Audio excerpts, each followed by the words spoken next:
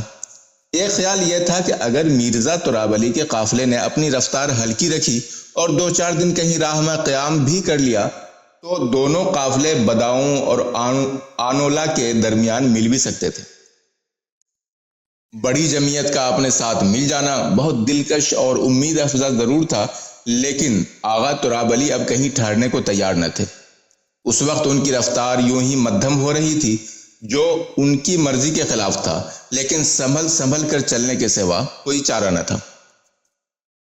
اسے ادھیڑ بن میں راستہ طے کرتے ہوئے وہ کچھ دور نکل آئے۔ جب مرزا تراب علی نے چونک کر آسمان پر نظر ڈالی تو معلوم ہوا کہ دن بہت چڑھ چکا ہے۔ وہ مشرق سے مغرب کی طرف جا رہے تھے، اس لیے سورج ابھی ان کے پیچھے تھا، اور گھوڑ سواروں، خچر سواروں اور پیادہ سپاہیوں کے لمبے سائے سڑک پر پھیل رہے تھے۔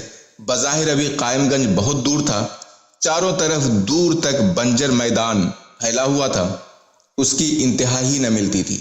لمبے سایوں کو اجاڑ اور سنسان راستے پر رینگتے دیکھ کر مرزا تراب علی کا جی چاہا کہ کوئی اور قافلہ یا کچھ سوار نہیں تو 2-4 پیادہ مسافر ہی مل جاتے تو کچھ من بھاونا ہو جاتا۔